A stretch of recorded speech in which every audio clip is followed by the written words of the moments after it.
Selamat pagi anak-anak kelas 5. Bagaimana kabarnya? Semoga anak-anak dalam keadaan sehat dan siap untuk mengikuti pembelajaran hari ini. Hari ini anak-anak kelas 5 belajar bersama Bu Fitri. Kita akan belajar tema 8, lingkungan sahabat kita. Subtema kedua, perubahan lingkungan. Pembelajaran ke-1. Nah, anak-anak, sebelum memulai pembelajaran, Bu Fitri mengingatkan jangan lupa untuk berdoa, kemudian tetap menjaga protokol kesehatan 3M, menggunakan masker, mencuci tangan, dan menjaga jarak. Nah, anak-anak, materi yang akan kita pelajari hari ini yaitu yang pertama, urutan peristiwa. Kemudian yang kedua, kita akan belajar tentang siklus air tanah. Anak-anak sudah siap untuk belajar? Siapkan alat tulisnya ya. Markijar, mari kita belajar. Anak-anak, perhatikan kedua gambar ini. Ada gambar A dan gambar B. Apa yang menyebabkan kondisi tanah tersebut berbeda? Iya, anak-anak tepat sekali. Yang menyebabkan kondisi kedua tanah ini berbeda yaitu kandungan air tanah pada gambar A dan B berbeda. Kandungan air tanah pada gambar A lebih banyak daripada kandungan air tanah pada gambar B. Sampai sini sudah paham anak-anak? Mari kita lanjutkan. Mengapa kandungan tanah di setiap wilayah itu berbeda? Iya, tepat sekali. Hal ini dipengaruhi karena adanya siklus air tanah. Siklus air tanah merupakan bagian dari siklus air. Nah, anak-anak masih ingat bagaimana siklus air? Iya, tepat sekali. Yang pertama diawali dengan air yang berada di laut, sungai, dan permukaan tanah menguap karena pengaruh panas sinar matahari. Selanjutnya, jika suhunya turun, uap air ini akan menjadi titik-titik air yang membentuk awan. Awan-awan ini akan tertiup angin sehingga menuju ke daratan. Proses selanjutnya yaitu adanya proses presipitasi. Titik-titik air di awan akan turun menjadi hujan. Hujan yang turun ke bumi, ada yang meresap ke dalam tanah, ada juga yang mengalir di permukaan tanah. Air yang meresap ke dalam tanah ini biasa disebut dengan air tanah. Sedangkan air yang mengalir di permukaan bumi seperti danau, sungai, biasa disebut dengan air permukaan. Nah, anak-anak, sudah paham prosesnya? Air yang turun ke tanah, ada yang masuk dan bergerak ke dalam tanah melalui celah-celah dan pori-pori tanah serta batuan. Air yang masuk ke dalam tanah ini kemudian menjadi air cadangan atau sumber air. Air akan lebih mudah meresap jika terdapat banyak tumbuhan. Air yang meresap akan diresap oleh akar tumbuhan tersebut. Adanya air dan akar di dalam tanah menyebabkan struktur tanah menjadi kukuh dan tidak mudah longsor. Nah, jadi peran hutan sangat penting. Hutan berperan dalam menyimpan air. Oleh karena itu, kita harus senantiasa menjaga kelestarian hutan. Saat ini, hutan banyak yang gundul akibat penebangan liar. Selain penebangan, hutan dapat rusak akibat pembakaran.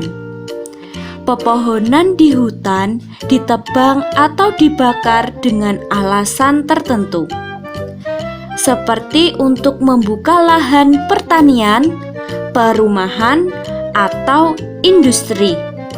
Kegiatan-kegiatan tersebut dapat mengurangi kemampuan tanah dalam menyimpan air. Akibatnya, pada saat hujan terjadi banjir dan pada saat kemarau banyak daerah mengalami kekeringan. Pembangunan jalan yang menggunakan aspal atau beton dapat menghalangi meresapnya air hujan ke dalam tanah. Apa akibatnya jika daerah resapan air berkurang? Apabila daerah resapan air semakin berkurang, cadangan air di bumi ini juga akan semakin menipis. Akibatnya, pada saat hujan air tidak dapat meresap ke dalam tanah. Hal ini menyebabkan terjadinya banjir dan air menggenangi jalan-jalan. Hal tersebut dapat mengakibatkan sungai-sungai dan danau menjadi kering. Keringnya sungai dan danau menyebabkan proses penguapan semakin menurun. Menurunnya proses penguapan ini menyebabkan berkurangnya pengendapan titik-titik air di awan. Keadaan ini tentu mengurangi terjadinya hujan. Nah, anak-anak, bagaimana urutan peristiwa pada peristiwa tadi? Nah, untuk mengetahui urutan peristiwa pada peristiwa tersebut, caranya yaitu membaca teks dengan seksama, mencatat peristiwa yang penting di setiap paragraf, dan yang terakhir, menentukan urutan peristiwa. Nah, anak-anak sudah paham ya cara menentukan urutan peristiwa?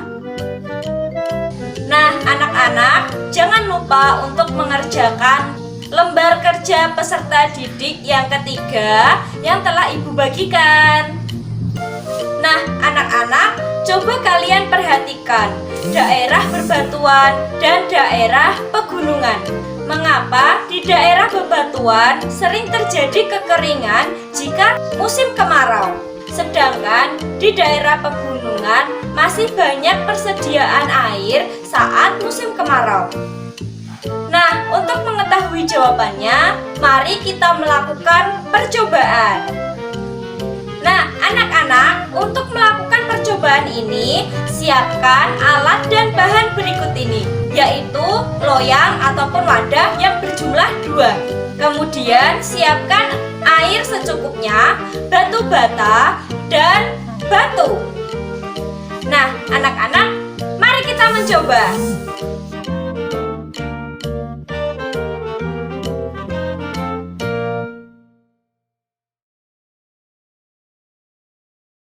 Nah, setelah alat dan bahannya sudah siap, mari kita melakukan percobaan.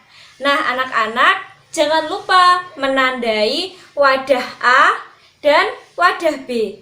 Kemudian juga kita tandai di sini air yang harus kita isi nanti setinggi ini ya. Jangan lupa di wadah yang satunya juga dikasih tanda. Nah, langkah yang pertama yaitu kita memasukkan batu bata pada wadah A. Langkah yang kedua, kita memasukkan batu ke wadah B. Langkah yang ketiga yaitu menuangkan air ke dalam kedua wadah dengan tinggi sesuai garis yang telah kita tentukan tadi.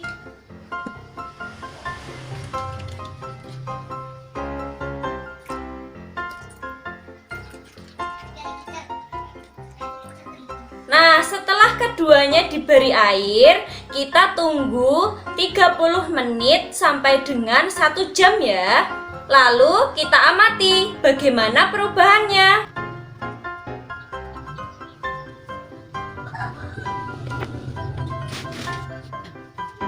1 hour later. Nah, anak-anak, setelah kita tunggu beberapa saat, ternyata sudah terjadi perubahan pada permukaan air dari wadah A. Coba kita amati. Ternyata wadah A permukaan airnya menurun Sedangkan pada wadah B permukaan airnya tetap sama seperti tanda yang telah kita beri pada awal kegiatan tadi. Nah, anak-anak, batu bata terbuat dari tanah liat, sehingga batu bata dapat menyerap air. Kemudian, batu biasa tidak dapat menyerap air. Ini membuktikan bahwa daerah yang tanahnya gembur dapat menyimpan air lebih banyak daripada daerah yang tekstur tanahnya banyak bebatuannya. Sehingga pada saat musim kemarau, daerah yang memiliki tanah gembur dapat menyimpan air lebih banyak. Sehingga pada saat musim kemarau, di daerah pegunungan atau di daerah yang memiliki tanah gembur tidak kekurangan air. Sedangkan pada daerah yang tanahnya banyak memiliki batuan, saat musim kemarau akan terjadi kekeringan ataupun kekurangan air karena tidak dapat menyerap air ataupun menyimpan air. Nah, anak-anak sekarang sudah paham ya bagaimana Loyang manakah yang menunjukkan terbentuknya air tanah dan loyang manakah yang menunjukkan terbentuknya air permukaan? Iya, loyang A menunjukkan air tanah karena air meresap ke dalam batu bata. Sedangkan loyang B adalah air permukaan karena air tidak dapat meresap ke dalam bongkahan batu. Air tanah adalah air yang terdapat di dalam lapisan tanah atau batuan di bawah permukaan tanah.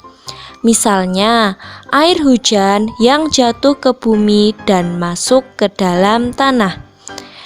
Air permukaan adalah sumber air yang terdapat di permukaan tanah, seperti sungai, danau, waduk, bendungan, dan bangunan lain yang merupakan tampungan air hujan. Nah, anak-anak, bagaimana pembelajaran hari ini? Menyenangkan bukan? Hari ini kita telah belajar apa saja ya? Iya, kita telah belajar tentang urutan peristiwa. Kemudian kita juga telah belajar tentang siklus air tanah. Nah, anak-anak, semoga ilmu yang didapatkan bermanfaat dan anak-anak semakin rajin dan semangat untuk belajar. Sekian dari Bu Fitri, salam semangat. Wassalamualaikum warahmatullahi wabarakatuh.